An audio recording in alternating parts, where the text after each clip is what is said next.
Velkommen til Ukens podcast, og Ukens vintips I dag vil handle om vin, men vi har på besøk en vinpersonlighet. Han har tatt den lange turen fra Østerrike. Han en av de aller mest kjente I vinverden I dag, og hans familie har holdt på med vin I 266 år. Og det vel ingen hemmelighet at vi har besøk av Maximilian og Riedel. Welcome, Maximilian. Thank you for having me. Yeah. I have a short, briefly instruction in Norwegian, but we speak English, so you don't need to speak Norwegian. Not yet, I try. But you have been in Norway so many times. Yes. Your family have been here many times, Yes. especially your father for a while. So, and we're going to talk about the traveling, we're going to talk about glasses, of course. But first of all, we are happy to see you here in Norway again after a long time of pandemia. Yeah. And I'm not going to discuss so much pandemia because we are now moving ahead. But of course, glass is interest for many wine lovers and have been raising a lot of interest from from the beginning. And even if your family have a very long story of wines, it started in 1958 with glasses. And could you tell our readers a little bit about yourself, what the company is, for new listeners who don't know what Riedel is, and then have a short, briefly introduction from the 58 and how, after your view, how have glasses been so important for people? Yeah, so everything started in 1756 when my family started the first workshop. In those days, the Riedels produced mainly chandelier, jewelry, and beautiful objects. So it was my grandfather, Professor Klaus Riedel, the first during the Bauhaus to develop a wine glass the way how we appreciate and use it nowadays. So he was the stepping stone for every wine lover, because in those days wine glasses were not as important. He put importance to the glass. He was the first Riedel to collect wine, to learn about wine, to travel the wine world. And this was in the early 1950s. And it was my father, George Riedel, who took it to the next level. He was the man who thought about grape variety. He was the man who brought forward the knowledge about grape varietal specificness. And for me, he was obviously in our history of 11 generations the most important person, because he introduced the modern wine instrument, the wine glass, to the world. And I'm the one who takes it to the next level. And obviously, the pandemic was also for us as a company a very difficult time. But we were not falling asleep. We were pushing. I was pushing forward. We used modern tools such as social media to make the young world, the young wine world, aware of our product, the importance of our product. And the goal must be whoever drinks wine, no matter where, no matter the occasion, to drink it from the proper wine glass. But the interest of wine you see today compared to the beginning, that means the production of glasses have to be small in the beginning. So the interest for glasses have been some resistance from why should we use money on it. And one of my when I talk about glasses and when we are is that it have some time in history, and I don't know, but you probably know, Maximilian, it's a period around 2099 in Europe, 1995, 2000, then it changed a lot. It was easier to get glasses, the wine clubs and coming up, and it was a discussion. It was not only that are you drinking Bordeaux, but it was more popular with glasses. As you see today, it's an explosion of glasses. It's a tool like who is important for everyone. But I would like to hear your view of how did it happen, these steps to be so popular? And why do you think it was so popular? Well, I think the answer is Riedel, because we were the first ones to create the modern-looking wine glass. We were the ones working with the industry. And nowadays, we are the punching bag of the industry because we are the ones introducing it, being most successful with it. And I think that other people, companies are looking in our direction. The traditional competitors that we used to deal with up until 2000, most of them vanished. They're no longer there. Some of the finest crystal producers from France, they're no longer there. From the United States, there's only one company left producing fine glassware in America. There used to be so many. It's because they didn't realize the zeitgeist. If you don't produce a glass for wine and you don't drink wine, you don't enjoy wine, you don't know wine, then you're doing something wrong. And I believe that there is such a trend because in general there is more wine consumption, there's more wine production. Even I believe some areas of Norway are planting vines nowadays, and Norway is not the only place where maybe 20 years ago people would have shook their head and would have said it's impossible to grow wine. But there are people who drive the industry, and there are some very traditional wine companies that are still successful. Sadly, some of them are no longer on our radar just because maybe the next generation was not interested in the business. And wine is very food friendly. So I think that the boom that we have seen and experienced with food and trends that have been set farm to table and all these kind of new words that were introduced in the last 20 years, I think that wine benefited from this. And when wine benefits from something, Riedel and the wine glass industry benefits as well. But if we are still going a little bit back and see when you started in the family company, you know, grown up with it, and then you started your big success in the States, and then you're coming back. Could you tell me a little bit of numbers of how big was the production in 1980 in Riedel compared to today? And maybe where are you placed by numbers? Because we are financial newspaper. So Sure. When you started to today, how big have the company been? Well, I think when you go back to the 1980s, the 90s, and the early 2000s, Riedel was only producing in its own factories. And most of the product, I would say 99%, was handmade. We operated then 2 factories in Austria. And my father was smart enough to start it to produce on machines. But the machines, the product was sourced, such as the original Vinum collection. And I still have a glass where we were very proud about it, that we sold 1 million glasses. Vinum was introduced in 1986, and I think we reached the 1 million sold glass 10, 15 years later, so it took quite a while. In 2004, my family invested in machine production. We operate now our own factories in Germany, and the annual output is 60 million glasses a year. So you see that in the last 20 years, we grew from maybe 500,000 glasses to 60 million glasses annually. So I would say that we were quite behind it. We were quite successful in communicating it. And it's just a proof of the wine boom that we're enjoying all together right now. Yeah. No, it's just the numbers for sure making sense, you know, because absolutely, the interest absolutely. of it. But also we have nowadays tools to communicate in a much bigger volume. You know, we used to advertise in print media. We do very little of that nowadays because all our focus goes online, and we're able to reach not only more people, but also different age categories, people who are maybe movers and shakers in the industry. And we don't let it only allow people who are maybe wine critics. We're talking to wine lovers, which is much more fun. Yeah, no, that's true.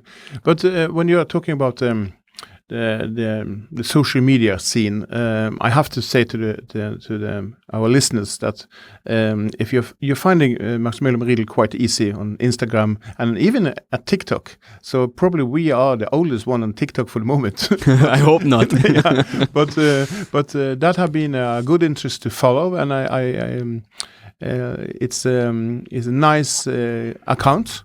It's full of good wines, good reviews. And on the other side, it's always decanters. It's always glasses in different shapes, but it's educational. So you have, and this is of my point of view, I've checked a little bit out the latest days.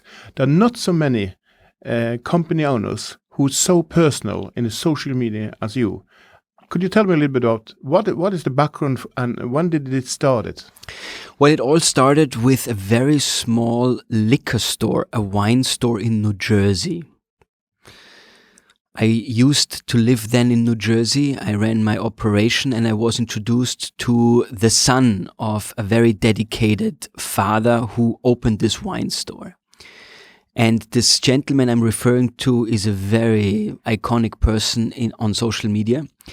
Gary Vanderchuk. And Gary and I, we became friends because he was selling next to wine my glasses. And that's how Riedel started to be proper introduced to the world of wine through liquor stores all over the world. Yeah. It was the wine retailer who communicated Riedel. Next to the sommeliers in a restaurant, it was the wine retailer. And Gary very early told me, man, do you know about Twitter? Do you know about Facebook? Instagram didn't exist.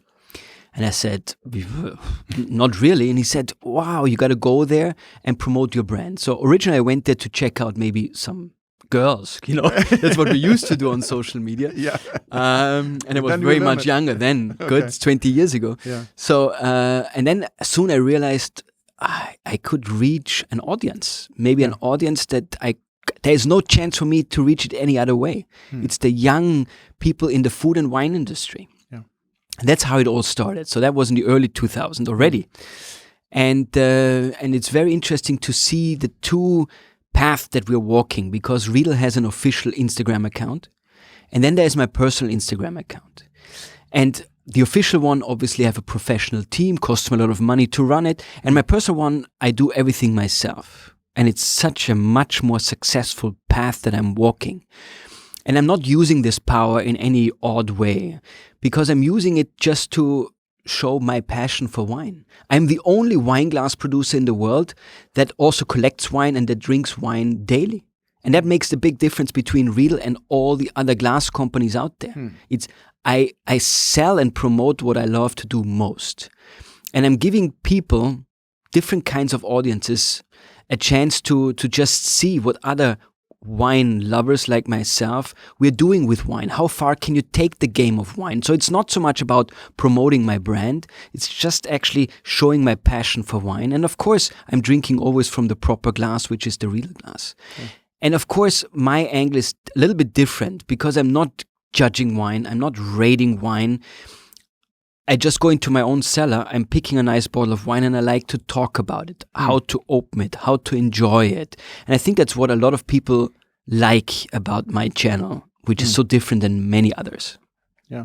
No, because I'm, of course, as many thousands of people following, and you have an information way of talking and behind the scenes sometimes, but you're a very good influencer, if you say. But back to the dating, did you find your wife in the Instagram account or Twitter? Well, I tell you, dating then on social media was different than dating now. There are professional platforms nowadays, but I've not been on them because I didn't have to.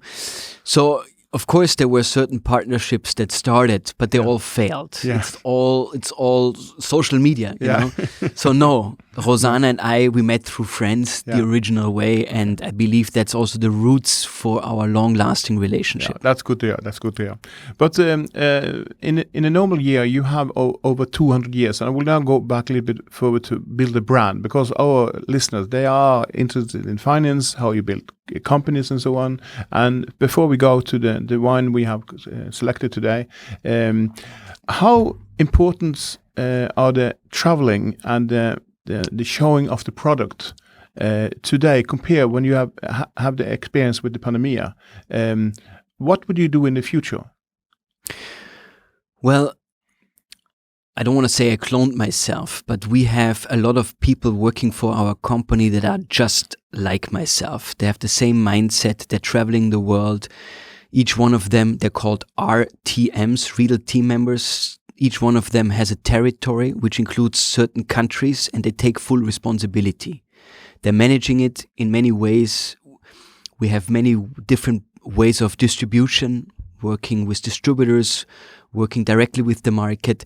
And they also have, the job number one is to conduct Riedel glass seminars, tastings, where you smell the same or taste the same wine. You compare the wine from one shaped glass to the other to show what the shape of a glass can do. And this has been the most successful approach. Now, through times where we were not allowed to travel, we realized there are modern tools to do as effective talking one-on-one with our partners, with our customers. And for sure, it's a more greener way to do so, because you're not getting in a car, driving to the airport. You're not flying to meet with customers. So we were able to further grow our business during those downtimes in terms of travel. But it's a different approach, and I think it's not long-lasting. Connections with people, getting to know people, sharing a glass of wine with people face-to-face is irreplaceable, and that's why I'm going back to it. So I'm back on track. I'm traveling once again over 200 days a year. This year, still alone, I'm going from Norway to Denmark. I'm going from Denmark to Japan. I'm going from Japan to Korea still this year.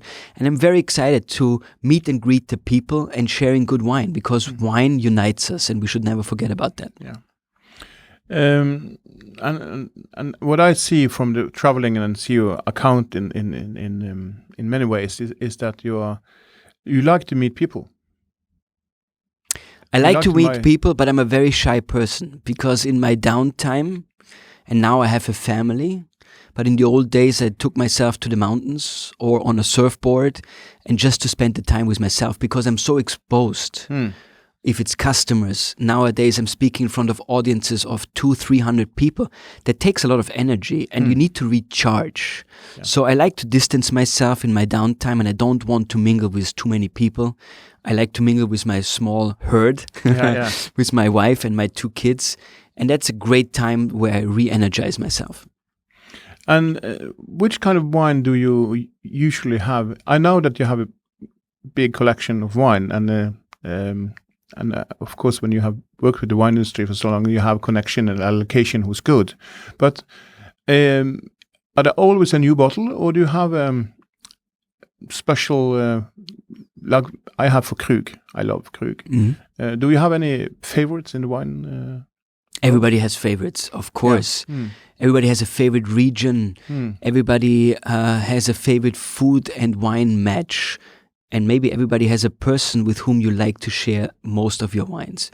And I have this person because this person made me, created me, Maximilian Riedel, the way I sit in front of you. And this would be my father, because I don't know anybody who knows more about wine than him. Maybe Robert Parker, but we have very little access to this person. But otherwise, I look up to him.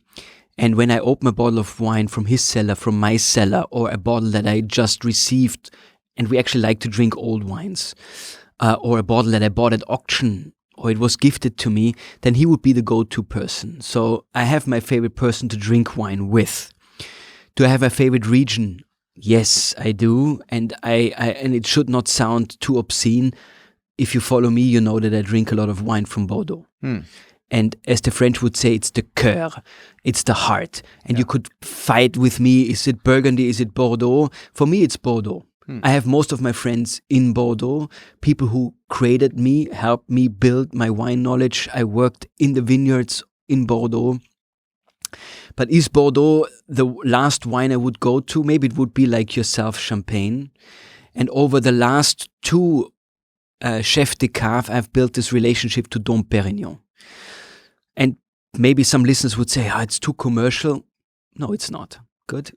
Maybe it's the best kept secret in the world. Everybody knows they make more than 8 million bottles of champagne annually, but it's still a damn good champagne. And it's the myth around it, and I love it. So you would say Krug, I would say Dom Pérignon. Okay. This is the same owners. So be it. Yeah, that's good. So, but the interest of wine, of course, is nice. But what do you do when you are off work? But do you have other interests? We know and of the past that you like cars. Well, I would say lately my interest is my health. I'm at the age of 45. Which is still very young, don't get me wrong. But my wife and myself, we are looking after each other. And we know that life can be very short. So I would say lately I spend my off time out and about. I like to hike. I like to walk for hours and hours. I'm counting my steps. Yeah. And it's a very bad, unhealthy day if I don't make my, not 10,000 steps, but my 15,000 steps. Okay. So that's what I like to do. And yes, of course, we all have passions. I have a passion for cars. I have a passion for watches, something I don't like to share too much. I have a passion, believe it or not, also off work to travel. And to find new and explore new areas I have not been to, and that's not always wine related. So there's many things that are still to be accomplished in my life outside the wine world. Why I ask the question is that what interest you have is all connected to design. So all of it. All of it is connected to design. And I have been visiting the factory of Riedel sometimes, and in the office some years ago, you have two pictures I remember. One of the boxer, and one of a gorilla. And there's another one which maybe you have not seen, which is La Concorde. Concorde, yeah. Concorde. So you have around you design, and that's also... And nature, yeah. Why do you take so care of the design interests, and you like design? Yeah. Is that a very important tool to understand why design is, you probably do mistakes to making glass, to the shape, how it become. And then you see, this could be a long-lasting design. Is that something who takes a very long time to learn? So the glass we're going to drink of today is a certain shape. It looks new. It looks much others than, not others, but it's larger, it's bigger. But I always see that it's a personal touch for the design, and it's not only the shape of it, but please tell us a little bit about how you feel about design compared to use the glass. Sure. So first of all, about the boxer hanging in my room. Yeah. That's Cassius Clay, then called Muhammad Ali. And I have this picture of him where he was training for a special fight underwater, and a famous photographer took that picture. And I don't know why, but boxing is something I always admired. It was not something that my father used to watch or go after, but this is something where you have this body contact, not the brutal way that we see it nowadays on TV, more elegant way. And he was, for me, the most elegant boxer on the field. And when you watch me in the way I dress, I have this kind of admiration for well-dressed people, and that has something to do as well with design. So every step I make, every move I make, every hotel I go to, I'm looking for this inspiration. When it comes to my glasses, it's not so much the design that comes first, it's the function. And then comes to the design, which is typical, this evolution of Bauhaus, form follows function. And this is not something I studied. This is not something that my father or my grandfather studied. It's in our genes. It's something that motivates us and drives us. And I believe if I would study it book by book, I might be turned off by it. It's quite interesting. So it's something that I'm grasping, I'm reaching, I'm breathing for it, but not consciously, it's unconsciously. And I'm very lucky that the glasses that do the job, that promote a certain fruit, are also good-looking glasses, because most people buy my glasses due to the design language and not so much of the function. And that's what I have to still to change. The architecture of my glass is one thing. Much more important to my family and to the world of Riedel is the function of my glasses. Because when you see, of course, when people buying glasses for the first time, they often see, this is nice glasses. It suits my kitchen. Too often. But then it's a typical question you have, and you probably have heard it many times, that it's too many glasses. They don't. Which glass should I buy? Yeah. And if you are new on glasses or new on wine interests, which are the 3 glasses of styles or whatever you would like to buy in the beginning? So first of all, I must say something which is very interesting, and I'm sure none of the listeners ever thought about it, including yourself. You change your clothes, you change your closet, you change your car, you might even change your spouse, but you never get rid of your own glasses. Old glasses, scratched glasses. Something very interesting about glassware in general, people don't throw away glasses. And I would say, do it. More often you should just get rid of your own glasses, old glasses, inherited glasses, and get yourself some new glasses. People don't do it because there's still this value behind it. It's fragile, it's beautiful, there's a memory associated to it. So people should change much more often their glass cabinet. That's what I would suggest. Coming back to which glasses to have at home. First of all, you should start with a glass that serves the everyday beverage, which is water or the juice that you like. Good, because also this can be very appealing. Second, wine glasses or a spirits glass. Most wine glasses allow you to drink spirits. Think about it. The other way around, it doesn't work. There is not a single spirit glass from which you want to drink wine. The glass you should not have at home is a flute. Champagne out of flute is the traditional way, and it's great marketing. The flute was introduced to market champagne, but it never did a great service to the beverage, because no matter what flute it is, a Riedel flute, a traditional flute from a French producer that maybe costs a fortune, it will only promote the yeast in this beautiful wine. And there is more yeast to be found in champagne than in any other still wine due to the association to the fermentation. So try it. Whenever you put your nose into a flute, you will get bread, toastiness. That is not the fruit that we grow in a vineyard. That is not what makes one champagne better than the other. So what people should have at home is a red wine glass and a white wine glass. Is there a difference between a red wine glass and a white wine glass? Optical, it's always a difference in size. But there's a great difference in performance. Most of the white wines that we drink are acidity-driven, minerality-driven. And I'm not talking about your Chardonnays. Sadly, Chardonnay is not on the top of the mind of white wine consumers. It is always a wine that has a lot of acidity, being it maybe a Sauvignon Blanc, being it a Grüner Veltliner, being it a Riesling. These glasses tend to be based on a composition of fruit and yeast. Very rarely these wines see oak, which would describe a bigger glass. The most consumed, the most produced grape variety in the world is Cabernet Sauvignon. Maybe that's the red wine glass you should start your collection with. That's maybe the advice I could give. My personal advice would be, consider the grape variety you enjoy the most, that your heart beats the fastest for.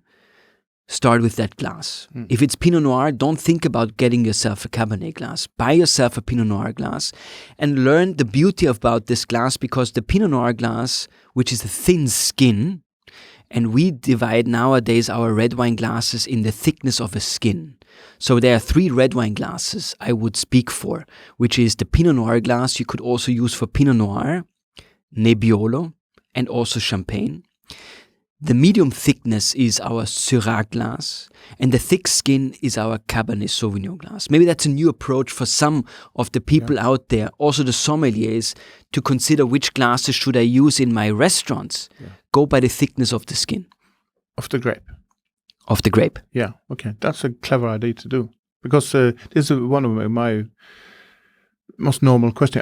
We don't know which glass we're going to use, what is correct, and they have great wines, but they are thinking they're doing false, because glasses can also misbehave of a wine. It could do a wine not tasting so good. Could do damage to the wine, not to the physical of the wine, but not promote it as the way you want it. I mean, the biggest mistake sommeliers make is to use for Burgundy one glass. Let's not forget, there are 2 different fruits growing mainly in Burgundy. We have Pinot Noir, which is red, and we have Chardonnay, which is white, and they have nothing in common except terroir. Nothing.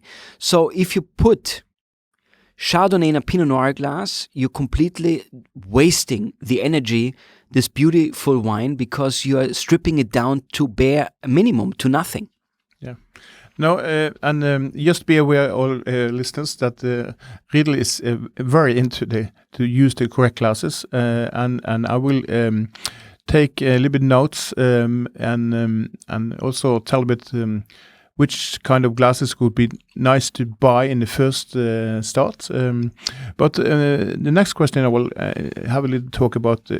When your father started, there was a lot of handwork, so it had 1973 moved, he started, 50 years ago, and today I've read that the production of is now 2-3% of hand blow in your factory of 60 million. So could you tell me more about the generations of machines who have been made? Because I've been into them, totally into the heart of the machine, and please tell us a little bit how difficult it is to build a glass who produce millions. Millions. Yeah. So first of all, I would like to invite every of our listeners to come to Kufstein, the birthplace of the modern wine glass, including yourself, because over the downtime of 2 years, I rebuilt a museum, a glass and a glass makers museum, where you could see and learn much more about not wine and glass, but glass. I think which is very important. There's a huge followership on glass. And when we talk about machine production, we're talking also here people behind the production. In Kufstein, where it's all handmade, you have true glass makers. Well, in Bavaria, in our machine production, you also have true glass makers, but they don't work with the material glass per se. They work and take care of the machinery. They melt the glass in a big furnace, in a Wanne, as we would say in German, which is a constant production flow. And 365 days, in 3 shifts, we produce glass there. And we're producing glasses in 2 different styles of production, blown and pressed. And each machine has its team. And all of the machines are made in-house. You cannot go to a market and say, I want to have a glass machine. I turn it on. All I need is energy, which is very rare nowadays and expensive. And most of our machines are driven by gas. Raw materials are mainly sourced local, big plus, like quartz sand. But potash, which is a key ingredient, comes from where? The Ukraine. So you can imagine lately it has been very difficult to produce glass. And of course, because of the energy cost, the price of production goes up.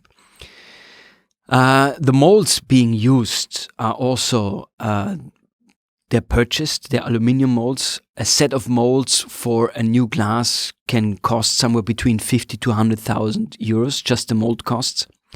These molds need to be serviced. We have a whole service crew in-house. So we have about, per factory, 300 people working with glass. So just because it's machine-made doesn't mean there is no support or interest in human labor. But you understand the question that when you have a machine produced, it's a little bit, no, it's not good. But when you see the technical structure and what you do to produce that high quality, because you have mentioned in some podcast this year that there are really now difference between hand blown and machine produced glasses. Could you tell me a little bit? Well, I'm a glassmaker myself. I was brought up in a glass factory and I worked in other glass factories. So I know glass very well. And I can tell you that the biggest disadvantage is labor force. You cannot find people willing anymore to work in a factory, period. A glass factory is even more challenging than most other factories because it's what we call a heat job. You're constantly exposed to this heat. And last week we had a young group of wine lovers from Norway at the factory. And after my tasting, they've seen the factory. They were amazed about the skills of a glassmaker. I put them in front of the oven.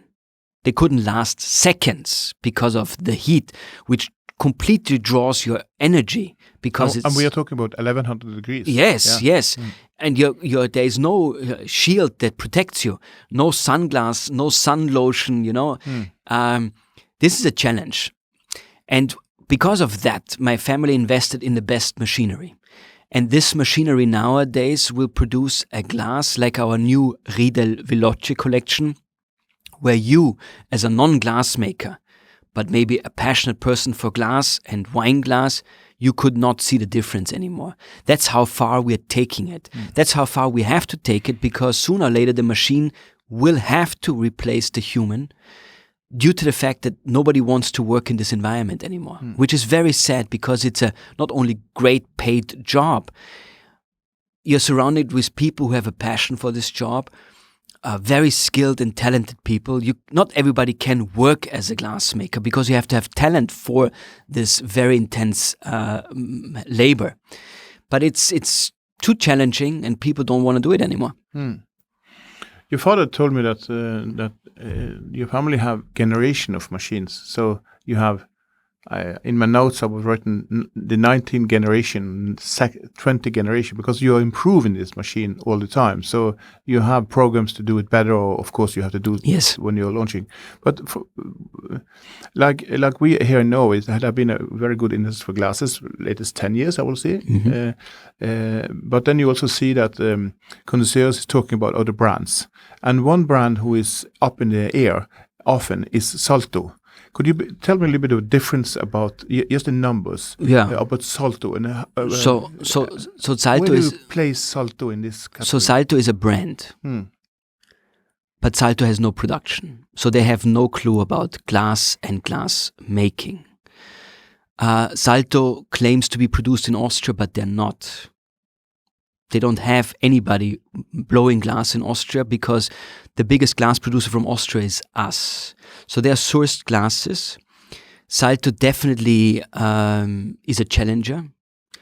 The glasses, do they work or not? Optical, they're very appealing. So they're very nice glasses. They're very thin blown glasses. That's all I have to say about them. They are very small production. They don't even produce, I believe, less than 1 million glasses. I know the sources where they source the glasses from. Hungary, Slovakia, and those companies produce for many companies similar glasses. They have for sure a great support from those factories. But also there they see the issue that the young generation of those glass factories are not willing to produce. So they will have a tough time, I would say, in the next 5 years, because they can't find the sources to produce the glasses for them. But when you're having that lead role in the wine the glass industry, I know that you don't want a monopoly of glass production. You need it, because you told me once that when Salto was coming, it's good because they take the blame for the expensive glasses because you don't have the heat. How is your impression that Riedel is expensive luxury goods?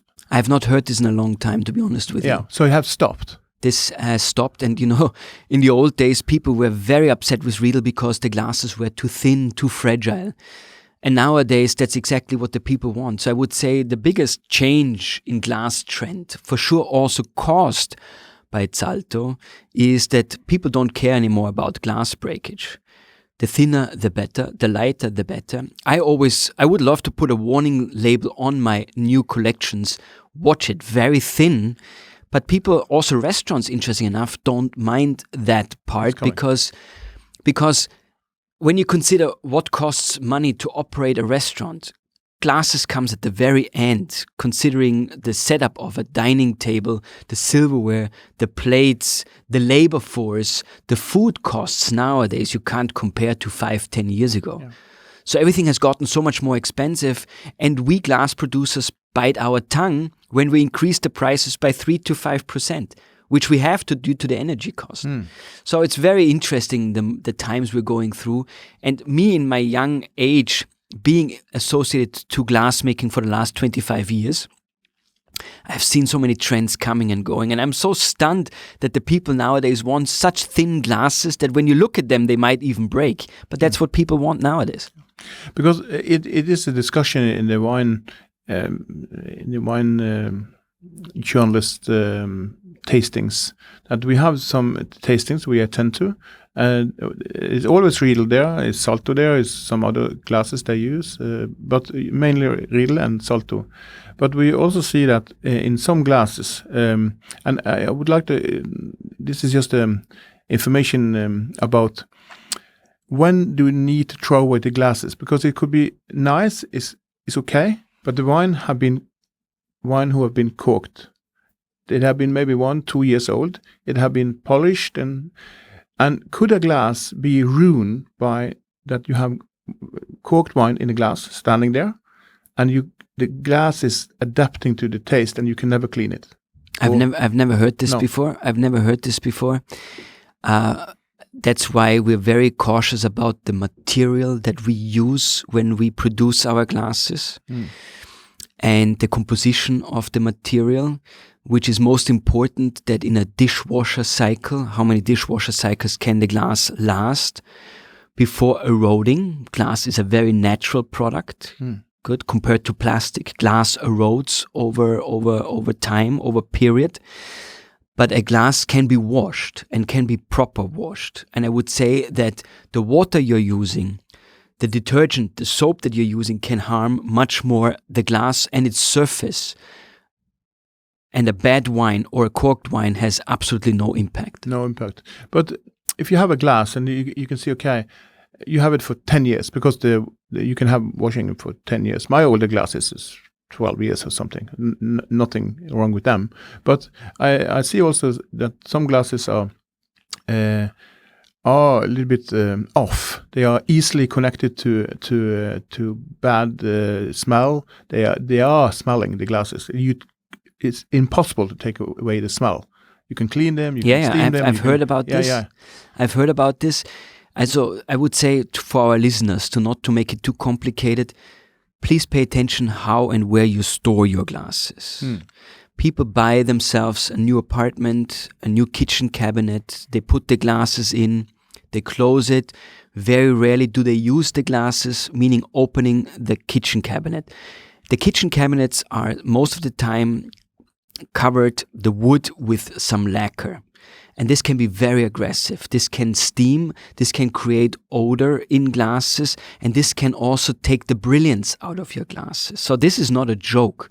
Please pay attention where you store your glasses, and wherever you store them, rotate your glasses. Not always take the first easy ones from the front. Also reach sometimes into the back of your cabinet, grab those glasses, wash those glasses, because we have learned over so many years of being in business that the people, maybe because they got in their wedding 8 glasses, but it's just the 2 of them. So they always use the same 2 glasses.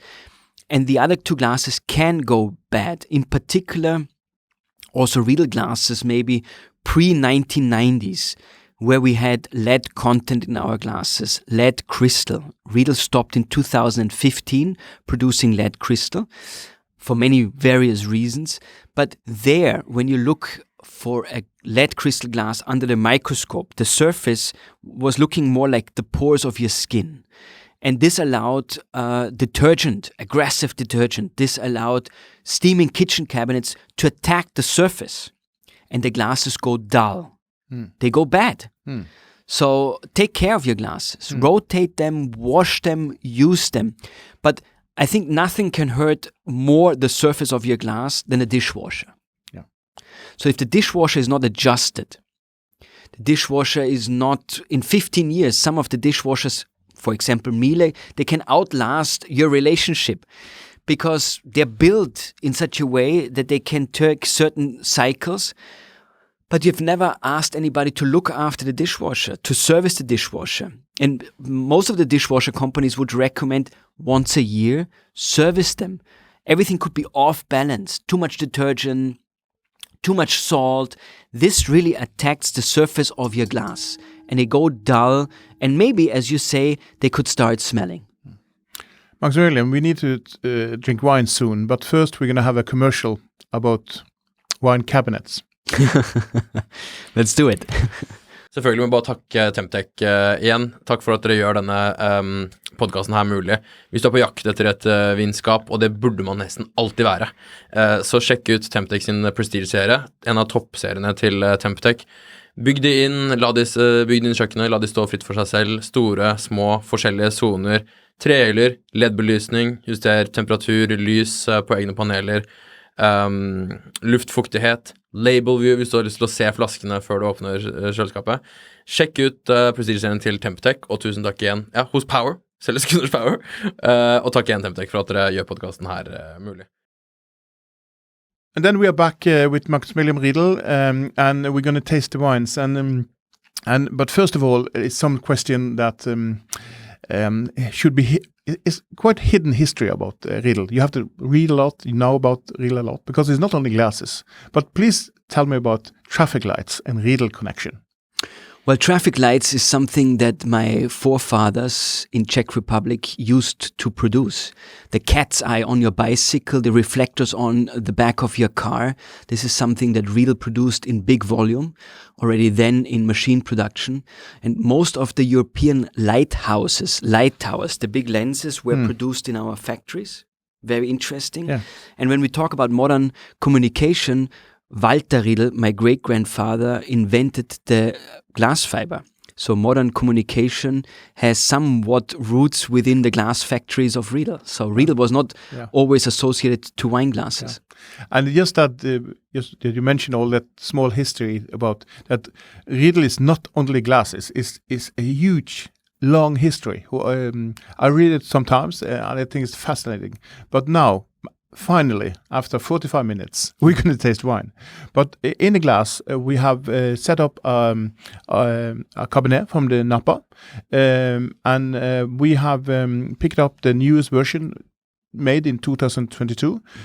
I have decanted the wine. So please, Maximilian, pour the wine to your glass. Yeah. And tell me a little bit about, in short times, but get the wine in your mouth. So get my wine in the mouth. So first of all, this is the new Riedel Veloce collection, and on the base you can see next to the Riedel logo it says Cabernet Sauvignon. We did this because most of our customers have maybe a full glass closet at home and they forget which Riedel glass was meant for what grape variety. So this is something new that we did. And I'm pouring myself this beautiful... Yeah, just go around and do it. Yeah, this beautiful Cabernet. I was able to see the label, handmade decanter. It's the art of decanting wine. Obviously, the wine that we are having is a Cabernet from Napa Valley.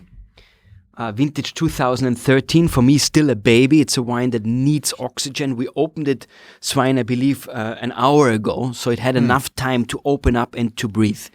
Beautiful color, dark and fruit. The wine, what is your relationship with Heinz? Except from the ketchup effect. Yeah, Heid's cellar is, I would say, going back to the 60s and 70s, one of the very first, I would call it even a cult wine, one of the very first wine producers in Napa Valley, very established, producing some of the finest fruit, longevity. They have, it's a small production at the end. I mean, we're having here Cabernet Sauvignon. Yeah, it's not so many produced, the bottles. Yeah. It's 2013 vintage. Yeah, 30,000 bottles produced, so that's a very small volume. But what do you think of the benefits of the glass compared to the smell now? Well, this wine is so concentrated, and Napa for me produces very concentrated fruit. Black fruit, and when you put your nose in there, it's like closing your eyes and diving in an ocean of fruit. This is exactly what you have in the glass. So the glass to me conveys perfectly the fine nuances, and it hides this concentration of alcohol, because I think this is already a wine that has close to 15%, which you don't realize when you put your nose into the glass, and that's what I like about big red wine glasses. Yeah. And when you taste, the wine obviously needs to cover your palate.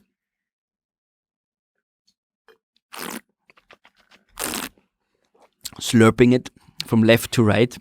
It's the first sip of wine I have had this morning. Yeah, that's much too late. And when we are recording this, we are around 11 o'clock. So yes. It's pretty late. And it gives you energy right away. And it's a wine that you want to drink more. I think that's, for me, always the most important thing. When you taste the wine, would you like to drink more of it? Yeah. Then you know it's a good wine. And for me, I know this very well, and I have had it going back to the 60s and 70s, and it's a wine that can age beautifully. Yeah. 2013, maybe in Europe, not a greatest vintage, a solid vintage. Napa Valley, I believe, to have been a very good vintage. And it covers your palate. It has this typical fruit on the palate, and it's long-lasting, long aftertaste. And for me, who is sitting in the studio together with Maximilian, see him drinking wine, and you can also see that in the video in our website. You can see a big smile.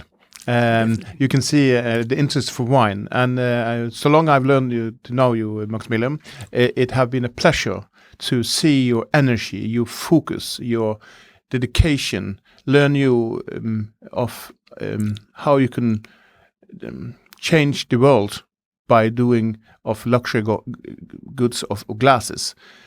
I'm looking forward to the next generation of glasses, how excited it will be, yes, how thin it will be, and I'm sure that we're going to meet again. And you have said yourself, we're going to have a blind tasting, maybe next year, but in your, maybe we come to Kufstein. That would be very nice. You're always welcome. Anybody who's listening, please visit us in Kufstein. It's very easy to get to. You fly to Munich. It's about an hour drive from there. And if you want, we can even organize for the listeners, if they come and announce their visit, a tour and a wine glass tasting. Yeah. And here you see the real truth of Riedel. It's not only 60 million glasses, it's family. Cheers to that. Fine. Thank you so much for having me. And I hope that our listeners get the chance to taste this beautiful wine from the proper Riedel glass. Yeah, good to hear. Thank you.